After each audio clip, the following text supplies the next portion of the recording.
Varicose veins அப்படின்ட்டு ஒரு important topic தான் பார்க்க போகிறோம். இந்த வசூல்ராஜ் எம்பிபிஎஸ்ல வந்து ஒரு அற்புதமான காமெடி கமலஹாசன் சார் சொல்லுவார், இப்போ தான் உங்கள் ஆளுங்க சொல்லி கொடுத்தாங்க, ரொம்ப நாள் நிற்காதீங்க உட்காருங்க, ரொம்ப நாள் நின்னோம்னா வேரிகோஸ் வெயின் வந்துருமா அப்படின்ற மாதிரி ஒரு சீன் வச்சுருப்பாங்க. அதுதான் வேரிகோஸ் வெயினோட ஒரு முக்கியமான ஒரு சீனும் கூட, அதில் டவுட்டே கிடையாது. மெடிக்கலாக அதான் பேச போகிறோம். வேரிகோஸ் வெயின்ஸ்னால் என்ன, எந்த மாதிரி அறிகுறிகள் வந்து வரும், ஏன் அது ரொம்ப இம்பார்ட்டன்ட்டு, கண்டுக்காமல் விட்டா என்ன ஆகும் அப்படின்னு சொல்லிட்டு பல்வேறு கோணத்தில் இந்த வீடியோவில் நம்ம பார்க்க போகிற டாபிக் வேரிகோஸ் வெயின்ஸ். வாங்க வீடியோவில் செல்லலாம்.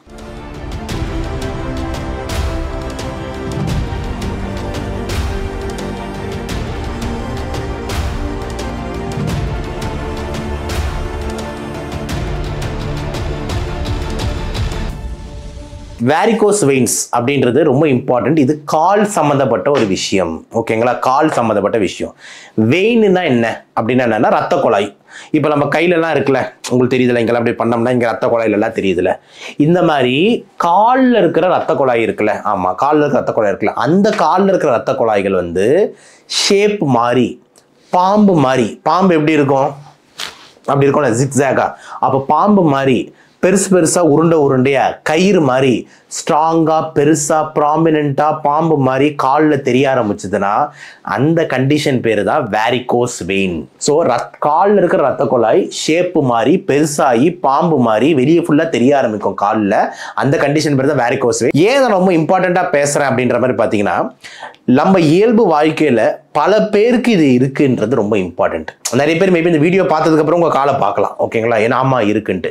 எஸ்பெஷலி யாருக்கெல்லாம் இது இருக்குது அப்படின்னா, எந்தெந்த ப்ரொஃபஷன்லாம் ரொம்ப நேரமாக நிற்கிறாங்களோ அவங்களுக்கு இந்த வேரிகோஸ் வெயின்ஸ் அதிகமாகவே வருது.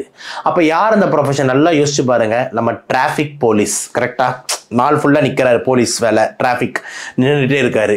அந்த மாதிரி டீச்சர்ஸ் ப்ரொலாங் ஸ்டாண்டிங், அதுவும் வந்து சில டீச்சர்ஸ் வாரத்தில் டெய்லி ஒரு நாளைக்கு ஒரு கிளாஸ் 2 கிளாஸ், ஆனால் சில ஸ்கூல்லலாம் பார்த்தீங்கன்னா நாள் ஃபுல்லாக நின்று கிளாஸ் எடுத்துக்கிட்டு இருக்க மாதிரி ஆசிரியர்கள் இருப்பாங்க. ஸோ அந்த டீச்சர்ஸ் அதே மாதிரி ஒரு மாதிரி இந்த மாதிரி கேம்ப்ஸ்லலாம் இருக்காங்க, பேரேட்ஸ்லலாம் இருக்காங்க, எப்பயுமே நிற்கிறது தான் அவங்களோட வேலை அப்படின்ற மாதிரி இருக்குன்னா, அப்போ ரொம்ப நேரம் ப்ரொலாங் ஸ்டாண்டிங் பண்ணுற எந்த ப்ரொஃபஷனாக இருந்தாலும் அவங்களுக்கு வேரிகோஸ் வெயின் வரதுக்கான ரிஸ்க் அதிகமாக இருக்குன்றது நம்பர் 1. நம்பர் 2, இந்த வெயிட் கூடுதலாக இருக்கிறவங்க, அதாவது ஃபிட்டாக இல்லாமல் கொஞ்சம் வெயிட்டும் வந்து பார்த்தீங்கன்னா வந்துட்டு அந்த பிஎம்ஐ 35-40க்கு மேலே இருக்கும் போது ஓவர் வெயிட்டோடு சேரும் போது இந்த வேரிகோஸ் வெயின்ஸ் வர்றதுக்கான வாய்ப்பு அதிகமாகுதுன்றது 2. 3வது வைட்ஸ், அதாவது இந்த வெள்ளையாக இருக்காங்களா அவங்க. இது என்ன சார் சொல்கிறீங்க, வெள்ளைக்கு தான் வருமா, கருப்புக்கு வராதானா? ஏன் அதை சொல்கிறேன் அப்படின்னா, கருப்பாக இருக்கவங்க நிறைய டைம் அவங்க கலர்னால இது மிஸ் ஆகிடுது. வெள்ளையாக இருக்கிறவங்க வந்துட்டு ஈஸியாக தெரியுது, கரெக்டாக ஸ்கின்னு வெள்ளையாக இருக்கிறதுனால என்னன்னா அது காலில் ஃபுல்லாக இந்த மாதிரி இருக்குது அப்படின்ற மாதிரி பார்த்தாலே தெரியும். எஸ்பெஷலி லேடிஸ், ஓகேங்களா, ஏன்னா லேடிஸ் அப்படின்னும் போது உங்களுக்கு தெரியும் அவங்களுக்கு வந்து ஜென்ரலாக ஹேர் கொஞ்சம் கம்மியாக இருக்கும் 1. 2வது லேடிஸ்க்கு வந்து இந்த ஹிப் மற்றும் தைஸில் வெயிட்ஸ் அதிகமாக வந்து ஜென்ரலாகவே இருக்கும். ப்ளஸ் வந்து கல்யாணம் ஆகி இந்த குழந்தை இந்த ப்ராப்ளம்ஸ் வரும்போது இன்னும் ரிஸ்க் அதிகமாகுது. அப்போ வந்து வெயிட்ஸ் இது எல்லாமே வந்து பார்த்தீங்கன்னா வேரிகோஸ் வெயின்கான ரிஸ்க் அதிகமாக்குது. அப்போ என்னென்ன அதிகமாக்குது, ரொம்ப நேரம் நிற்கிறது, ரொம்ப வெயிட் அதிகமாக இருக்கிறது, ஜெனட்டிக்காகவே உங்களுக்கு இந்த மாதிரி ஏதாவது ஃபேமிலி ஹிஸ்ட்ரி ஏதாவது இருந்ததுன்னா இது எல்லாமே வேரிகோஸ் வெயின்ஸ் வரதுக்கான ரிஸ்க் அதிகமாகுது. சரி ஏன் இந்த வேரிகோஸ் வெயின் வருது? இப்போ வெயிட்டாக இருக்கிறோம், இதெல்லாம் ஓகே, அப்படி வெயிட்டாக இருந்தால் என்ன பிரச்சனை, ஏன் வருது அப்படின்ற மாதிரி இருந்தால், இந்த மாதிரி நம்ம இருக்கிறதுனால என்ன ஆகுது அப்படின்னா நம்மளுக்கு வந்து ப்ரெஷர் அதிகமாகுது கீழே, கரெக்டாக. இப்போ யோசிச்சு பாருங்க, நம்மளோட பாடி நம்ம இப்படி இருக்கோம், இப்போ இந்த பாட்டில் எடுத்துக்கோங்க, உள்ளே கொஞ்சம் தண்ணி இருக்குது. இப்போ நம்ம இப்படி இருந்தோம்னா தண்ணி ஈஸியாக மேலே வருது. இப்போ இந்த இடத்துல நீங்கள் தண்ணியை எதை ஞாபகம் வச்சுக்கணும்னா வந்துட்டு ரத்தத்தை ஞாபகம் வச்சுக்கோங்க. இப்போ நம்ம மனுஷன் அப்படி நிற்கிறான், அப்போ கால்லேருந்து ரத்தம் மேலே வர்றது வந்து எப்படி, கிராவிட்டிக்கு அகெயின்ஸ்டாக வரணும், கரெக்டாக. எப்பவுமே யோசிச்சு பாருங்க, படி இறங்குறது ஈஸி, ஆனால் ஏறுறது கஷ்டம். ஏன்னா நீங்கள் அகெயின்ஸ்ட் கிராவிட்டி வந்து பண்ணுறீங்க, அதாவது அந்த காந்த சக்திக்கு ஆப்போசிட் டைரக்ஷன் நீங்கள் ஏறுறது எப்பவுமே எதிர்நீச்சல் போடுறது கஷ்டம். எத்தனை பழமொழி வேணால் சொல்லலாம், ஓகேங்களா, கஷ்டம். அப்போ அதே மாதிரி காலில் இருக்கிற ரத்தம் மேலே வர்றது கஷ்டம், ஆனால் மேலேருந்து கீழே போகிறது ஈஸி, ஓகேவா. அப்போ காலில் இருக்கிறது மேலே வர்றதுக்கு வந்து எப்படி சார் இப்போ மேலே வருது ரொம்ப கஷ்டப்பட்டுனா, அதுக்கு முக்கியமான வந்து ஒரு தசையை கடவுள் கிரியேட் பண்ணியிருக்காரு. நம்ம காலில் ஒரு இருதயம் இருக்கு.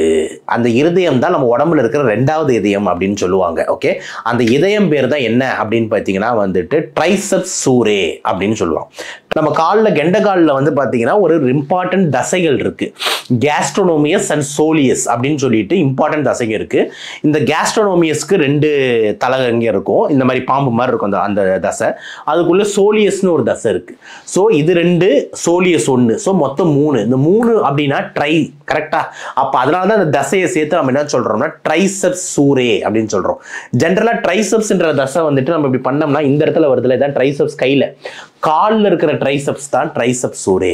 இந்த ட்ரைசெப்ஸ் சூரேன்னு சொல்லக்கூடிய இந்த கேஸ்ட்ரோனோமியஸ் மற்றும் சோலியஸ் அந்த தசையை தான் நம்ம என்னன்னு சொல்றோம்னா உடம்பில் இருக்கும் 2வது இருதயம் அப்படின்னு சொல்றோம். அப்ப இந்த 2வது இதயம் தான் நம்ம நடக்கிறோம், கரெக்டா? நடக்கும் போது என்ன ஆகுதுன்னா காலை ஸ்குவீஸ் பண்றோம். ஸ்குவீஸ் பண்ணும்போது ஒரு வாட்டியும் அந்த தசை போயிட்டு ஸ்குவீஸ் பண்ணும்போது கீழே இருக்கிற ரத்த குழாயை வந்துட்டு அழுத்தி ரத்தத்தை மேலே ஏத்துது. அப்போ அகெயின்ஸ்ட் த கிராவிட்டியா வேலை செய்யறதுக்கு இந்த தசைகள் எவ்வளவு உதவுதுன்ட்டு நீங்க பாருங்க. ஓகேவா? அப்போ ஒரு சில பேர் வேலையே செய்யாம, வாக்கிங்கே போகாம, இல்லைன்னா ஜாகிங்கே போகாம, அத்லெட்டிசமே பண்ணாம நம்ம படுத்துக்கிட்டே இருக்கோம் அப்படின்னா அந்த தசைகளுக்கு நம்ம பெரிய அளவில் வேலை கொடுக்கல. எஸ்பெஷலி நம்ம ஐடி ஃபீல்டோ நம்ம டாக்டர் ஃபீல்டோ நம்ம உட்காந்துக்கிட்டே இருக்கோம் அப்படின்னும் போது தசைகளுக்கு வேலை இல்லை. ஆனால் உட்காந்துக்கிட்டு சும்மா லேப்டாப்பே நம்ம நோண்டிக்கிட்டு இருக்கோம், இல்லை பேஷண்ட்டை பார்த்துக்கிட்டு இருக்கோம், நம்ம தசைகளுக்கு வேலை இல்லை. தசைகளுக்கு வேலை இல்லைன்னும் போது அகெயின்ஸ்ட் த கிராவிட்டி அந்த ரத்தம் மேலே வர்றது கஷ்டப்படுது. அப்படி கஷ்டப்படும் போது அந்த ரத்த குழாய்கள்லாம் கொஞ்சம் கொஞ்சமாக டேமேஜ் ஆக ஆரம்பிக்குது. ரத்தம் சேர்ந்து அங்கே இருக்கிற வேல்வ், அந்த ரத்த குழாயில் இருக்கிற அந்த வேல்வ்ஸ் எல்லாமே டேமேஜ் ஆக ஆரம்பிக்குது. அப்போ டேமேஜ் ஆக ஆரம்பிக்கும் போது என்ன ஆகுதுன்னா அந்த ரத்த குழாய்கள்லாம் வீக் ஆயிடுதுன்னா அப்போ ரத்த குழாய்களில் ரத்தம் சேர்ந்து இந்த மாதிரி நான் சொல்கிற மாதிரி பாம்பு மாதிரி பெருசாக நீண்டி இந்த மாதிரி ஷேப்பில் தெரிய ஆரம்பிக்குது. அதுதான் வேரிகோஸ் வெயின். இப்போ புரியுதா வேரிகோஸ் வெயின் ஏன் வருதுன்ட்டு? அப்போது நம்ம ரொம்ப இம்பார்ட்டண்ட்டாக நம்ம பண்ண வேண்டிய விஷயங்கள் என்ன அப்படின்றது தான் அடுத்து நம்ம பார்க்க போகிறோம். எப்படி இதை தடுத்து கொள்ளலாம், இது ஏன் வருதுன்னு தெரிஞ்சாலே தடுத்து கொள்வது ஈஸி, கரெக்டா இல்லையா? ரைட். அப்போ எப்படி இதை நம்ம வந்து தடுத்து கொள்ளலாம் அப்படின்றத நம்ம பார்ப்போம். அதுக்கு முன்னாடி சின்னதாக இதோட அறிகுறிகள் என்ன அப்படின்றதும் பார்த்துருவோம். வேரிகோஸ் வெயினுக்கு வந்து பார்த்தீங்கன்னா நிறைய டைம் வந்து பார்த்தீங்கன்னா அறிகுறியே இருக்காது. நிறைய பேர் பார்த்தோன்னா என்னடி கால் ஃபுல்லாக இந்த மாதிரி பாம்பு மாதிரி ரத்த குழாய் இப்படி இருக்கு, போய் டாக்டரை பாரு, என்ன கால் இப்படி இருக்கு அப்படின்னு தான் சொல்லுவாங்க. தவிர உங்களுக்கு தனிப்பட்ட முறையில் வலியோ இல்லைனா வந்து பார்த்தீங்கன்னா எதுவோ அப்படின்றது சில நேரத்தில் பெருசாக இருக்காது. காலில் பாருங்க, ஆமாம் இந்த மாதிரி நரம்பு நல்லா தெரியுது அப்படின்ற மாதிரி மட்டும்தான் நிறைய பேர் இருப்பாங்க. ஸோ அறிகுறின்றது நரம்பு நல்லா புடச்சிக்கிட்டு இருக்குன்றது தான் முதல் அறிகுறியாக இருக்கு. 1.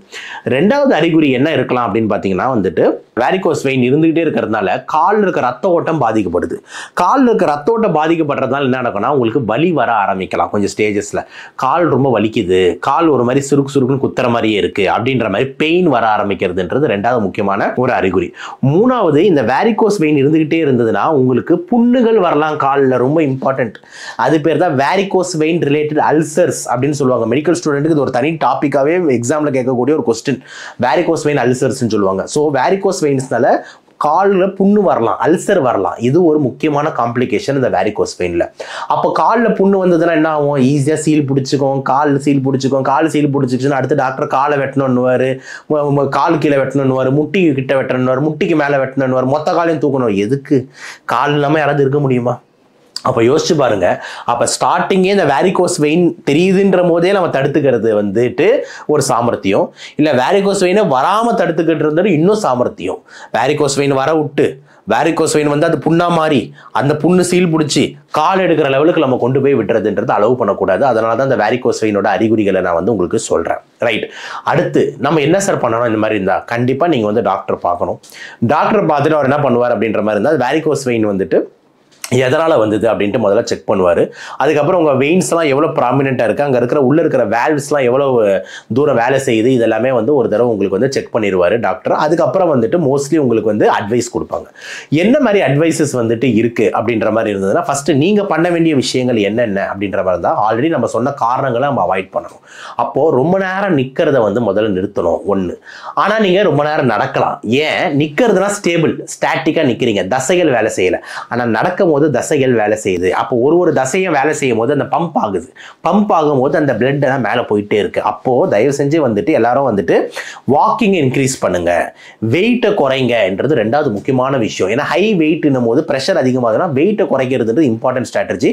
அப்போ வெயிட் லாஸ் கண்டிப்பாக வந்து இதுக்கு உதவும்ன்றதுல எந்த மாற்று கருத்தும் இல்லை. 2 3வது டெய்லி வந்துட்டு இந்த எக்ஸசைஸ்ல வந்து பார்த்தீங்கன்னா காலை வந்து இப்படி பண்ணி இப்படி மடக்கி இப்படி அப்படின்னு நம்ம பண்ணிக்கிட்டே இருக்கோம். அப்படின்னா என்ன ஆகும்னா காலில் வந்து தசைக்கு அந்த காஃப் மசில் ஸ்குவீஸ் பண்றேன். அப்படி ஸ்குவீஸ் பண்ணி விடும்போது என்ன பண்ற, கிட்டத்தட்ட இருதயம் வேலை செய்யற மாதிரி வேலை செய்ய விடுறேன். அப்படி வேலை செய்ய விடுறதுனால காட்கள் இருக்கிறதெல்லாம் வந்து ஈஸியாக மேலே வருது, ரத்தம்லாம் மேலே வருது. அப்போ அந்த வேரிகோஸ் வெயின் வர்றதுக்கு தடுக்கிறதுக்கு ரொம்ப இம்பார்ட்டன்ட் விஷயம் வந்துட்டு காஃப் ரைஸ் அப்படின்னு ஒரு எக்ஸசைஸ் இருக்கு, காஃப் ஸ்குவீஸ்னு ஒரு எக்ஸசைஸ் இருக்கு. இதை டெய்லி வந்து நீங்கள் கண்டிப்பாக ஒரு 15-20 தடவை பண்ணியே தீரணும். அப்படி பண்ணீங்கன்னா ரொம்ப நல்லது. டெய்லி நான் 10 கிலோ நடக்கிற ஆள்லாம் பிரச்சனை கிடையாது. ஆனால் உட்காந்துட்டு இருக்க ஆள் அப்படின்ற மாதிரி இருந்ததுன்னா, வேலையில் இருக்கீங்கன்னா டெய்லி நீங்கள் ஒரு 10 நிமிஷம் ஒதுக்கி இந்த எக்ஸசைஸை வந்து நீங்கள் வந்து கண்டிப்பாக பண்ணுங்க அப்படின்னு. இதை தனிப்பட்ட முறையில் பண்ணலன்னா நீங்கள் கம்முன்னு ஒரு 1/2 மணி நேரம் வாக்கிங் கிளம்புனீங்கன்னா எல்லாமே சேர்ந்து முடிஞ்சிடும். கரெக்டாக காலுக்கு, கைக்கு, தலைக்கு எல்லாருக்கும் முடிஞ்சிடும். ஸோ தயவு செஞ்சு பிசிக்கல் ஆக்டிவிட்டின்றது இதுக்கு ரொம்ப ரொம்ப முக்கியம்.